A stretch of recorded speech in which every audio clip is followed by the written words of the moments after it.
let me let me introduce. This is my dad. Anyways, So you're working in the garage and making money. that was in 1957. I was doing 57 Chevys, which, as you know, I got back into a few years later. Yeah, when we moved to Georgia, we started in the Chevys. But I had $150 within, and maybe a bit more. And I guess at this, you're like getting into high school range where you want a legal car to drive to high school. So you wanted something that's complete, a little more dependable. And even this was, what is it, 26 years old at the time, but you could afford it. I was continuing to do, you know, if a person wants to work and wants to build up some money, you know, they can do it. Even back then, it wasn't a lot, but it was money. When I got the Model A, to put it back into sequence here, time-wise, I was 15, and well, the other thing that's interesting, I didn't see it. Go ahead, excuse me. The other thing that's interesting is that your dad, he wasn't really mechanical. He was a woodworker. So all this mechanicking, you learned on your own. My dad did not like to drive, you know, so he would do it, you know, if necessary. And he didn't really like to drive, and he didn't want to drive this floor shift, standard shift. I don't know. This car, he didn't want to drive it. You know, he had a 46 Plymouth, 3 on the tree, 3 on the column, and so I didn't see any problem. I got the car, drove it home. It was about 10 miles, 10, 12 miles. Just the secret here is, well, for one thing, when I was young, the guys in the high school would send me in to buy the beer because I looked old enough when I was young. And now that I'm old, I look young, so you know, what can I say? But your dad didn't say anything when you went. He went with you to look at this car, and he didn't say you're not old enough to drive.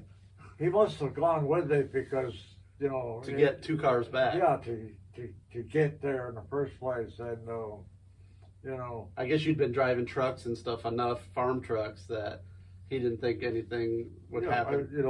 I didn't have any problem with it. Drove it home, and I had like a year to wait till I was 16 at that time. He found us a place. There was a guy down the road about a mile that had a barn that he wasn't using. So my father said, let's ask this guy. The guy said, yeah, you can keep it in here. $10 a month, rent okay? I say 10. I don't even remember, but it was a few dollars, minimal amount. Yeah. So we kept it there over that first winter, and so was it still complete at that point, or did you have to? Was it complete? Was it complete, or did you have to put it together? It was good to go. You know, it was good to go. The only thing that had happened was that for some reason they'd replaced the engine, and the motor number was the car's serial number. So they had to deal with the registration people in Boston to change over the registration serial number, which they did. He had a paper signed by the registrar of motor vehicles for the state. Yeah. Which is, you know, nowadays they don't. Well, and everybody that knows, you know, has tried to register one of these knows that the VIN number, serial number of the car is on the frame, but you can't see it. Yeah. It's under, you know, that cowl portion right here on the frame, which I don't know why Ford put it where you can't see it normally. And then they would register it off the engine number, but then, like you said, people swap engines all the time. So is this the original engine? I mean, this was the engine that you bought with the car. Yeah, it came with the car. Okay. You know, I didn't know if you I had don't swapped know them. what what year model it was, or we'd have Right. to, we'd have. I've looked this number up. It's still a 29, That's a 20. but it doesn't match the frame number. Yeah. So it's like a May, and the frame number is like a March. It's like a few months different. Yeah. But I didn't know when you got this rebuilt if you just swapped the engine that bought. But this is the engine that you bought with the car. You have to put it in the context of the times. In those days, there was no certificate of title. Yeah. It just wasn't anything. It was a bill of sale, Mm-hmm. and the bill of sale you could put it on most anything. You could write it out, and even a teenager could make out a bill of sale. Of course, and I did. While this Model A was sitting here idle, I was not. I bought a 1926 Model T pickup truck at auction for $40. Fixed it up, cleaned it up, painted it up, and got my cousin to put some upholstery in it. And he was opening an upholstery shop, and they had some, it was kind of a freebie. He's a few years older than you, right? Huh? Your cousins are a few years older than you. Yeah. They're like 5 years older. He ended up with a large upholstery shop, and you met him. Yeah. He and his brother ran it. But that was when he was just starting. The $40, and I just spent, a little bit of loose change for painting it and whatnot. Got it running and everything. Sold it for $120. That's good money, So, then. For that older car too. Yeah. So that was somebody wanting a restored older car. Yeah. They weren't going to drive it probably. Drive it every day. And so this is while this is kind of just in storage. Yeah, this was sitting in that barn in storage. Mm-hmm. That 120 went to buy a 1917 touring car. Oh, that's your other car? Right. That you which still I have. paid $200 for. Now we're talking some big bucks for So a you paid teenager. more for that than you did on this. Yeah. You paid more for the Model T. Yes. So here, now I've got two cars that, I gave one of them to Ted's garage, So I could put it back together. It's staying in the family, but we got a Model A and a Model T, and we still have them in the family, and I intend to keep them in the family. Those two. Well, and to see the Model T, I didn't realize it was bought at the same time nearly as this. There's another video out there that it shows the 1917 Model T currently that's in his barn still that he's hung on to all these years. But it was somewhere around 1955 also that you bought the Model T. Right. Yeah. That was the same time period. In 1955, you bought the Model T. Yeah. Same time period. Well, this is still sitting in a garage waiting for me to get my license, basically. Mm-hmm. I went to work on the touring car. The touring car, I took it down to the frame and built it back up. So you restored it? Yeah. I remember I kept it at the house. You said it was like painted yellow or something and silver. It was painted yellow like a clown car. It was it had yellow wheels and the body was silver, and obviously some kids had a good time with it or whatever. The guy I bought it from, he went to Maine and got it, and when I got it, and somewhere, and I know you've seen the picture of it, when he pulled into the house, he took a picture of it, fortunately, and before he unloaded it. This guy, Dick Higgins, he had a 1914. even back then in 1914 was, you know, something a teenager couldn't buy, put it that way.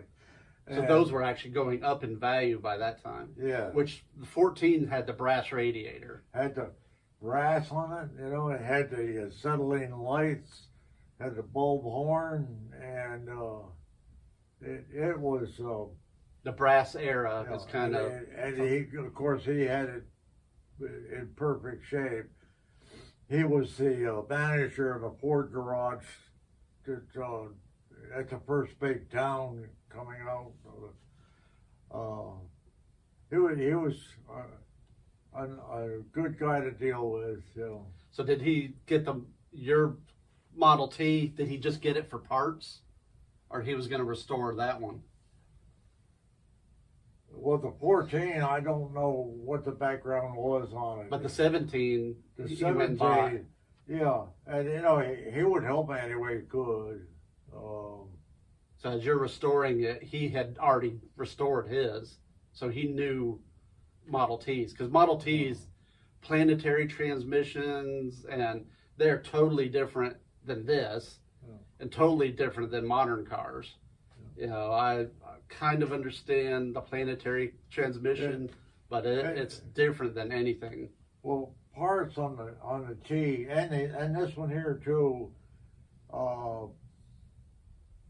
There was a three or four page mimeograph. This is what they used to do for copying mimeographs. What's the outfit that just has a big thick book now? For the sale of antiques. Hemmings? Hemmings. Yeah. Hemmings Motor News. You know, they puts out a book that thick. It was 3 or 4 pages of mimeograph at that time.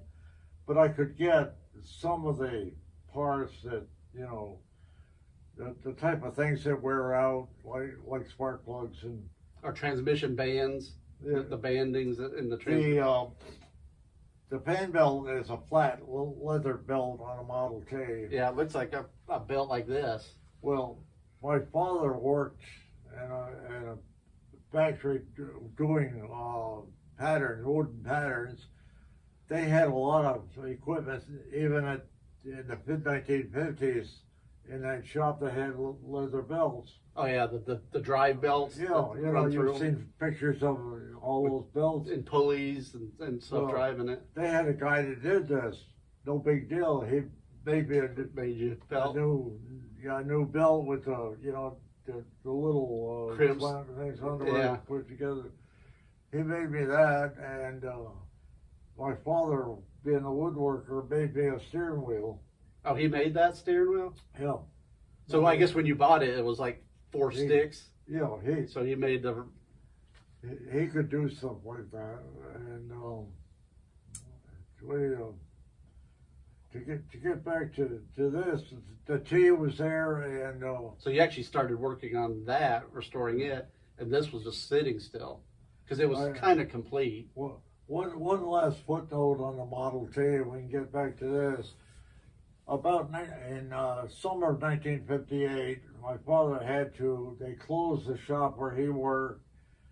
He got a job in a factory that was just starting to boom, which was where they made atomic submarines in Groton, Connecticut. He saw an ad in the paper, and you know, he was not a scholar per se. He read all the time, but he was not a scholar per se. So he had me write a letter to the boat people in Groton. And, you know, I did the best I could as a teenager, high school kid, you know, to explain what his background was. And he had a real good background. Like a resume. Yeah. It was to get a job there. A resume, perhaps not the way it should have been, but it basically said that he had worked for Gilbert and Barker making patterns for castings for 20 some odd years, and then he had worked for E.D. Jones paper making machinery, manufacturer, for probably another 6 or 8 years. So he had many years of experience, and right at the stuff that they needed him for in Groton, no big deal. He got the job. Boom, that was it. Well, I remember you told me he also, in the early 30s, he worked for Rolls-Royce doing their woodwork. When he first got on trade school, he worked for Rolls-Royce, and he said usually it was in the back seat where he would put nice woodwork, like a bar with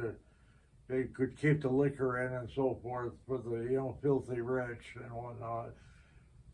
Rolls-Royce made cars in the United States for a very short period of time, in like 2 years, early 1930s. Yeah, it's like 1 or 2 years. He was telling me about how they would make the fenders by hand. To curve the fenders just hanging them out and pound them all out. They would use real silver on the door handles. Oh yeah. So, something you would just not expect, and even the rich wouldn't expect today. Yeah. But anyway, he got the job down there, and so I had to move. No problem with this Model A. By then, I had a license and I had a number plate. Boy, I was legal. So this one was not a problem. I could get around. And I'll tell you just how much in a minute. But the Model T... Because this is a couple hundred miles across... 120 miles. Across Massachusetts. From and western Massachusetts to eastern Connecticut. And the big city in between was Springfield. You had to go through there, didn't you? It was in late June, maybe early July, somewhere right in there. So I filled it up with gasoline and filled the radiator up and put all a few extra parts I had in the back. And by then I had,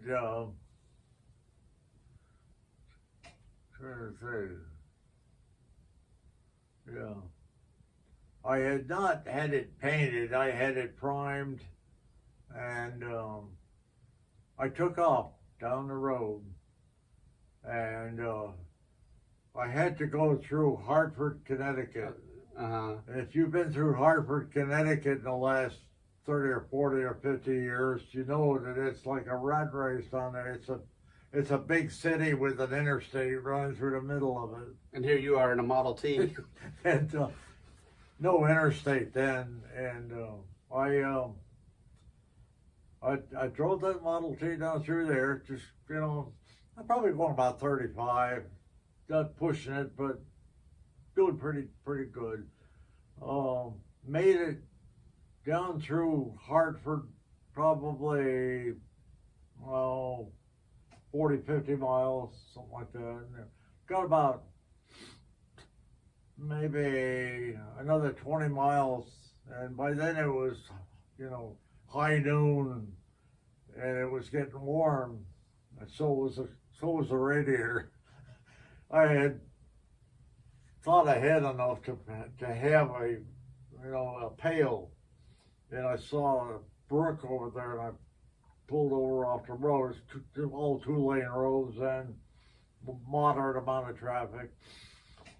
Got down there and got a pail of water, put it in there, and kept on going. And that was the only time I really had to stop for anything. And because it doesn't have a water pump on it, and it's just airflow through and thermal siphon in the engine. Thermal siphon system. Yeah. That's what Henry called it. These actually have a water pump on it, so it's circulating. Yeah, this is high tech. Yeah. For Henry Ford.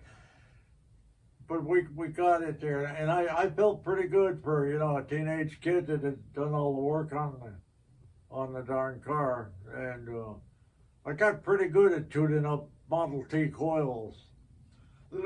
Something only Model T owners know about. Mm-hmm. As Ted and I found out on on a trip we took years later, we came across a guy that had a Model T, and he just bought it, and he couldn't get it to run right. And I said, "You want me to tune it up for you? You know something about these?" I said, "Yeah, I got one." He said, "Will you show me?" The guy was a good mechanic, but good mechanics don't know a darn thing about Model T coils.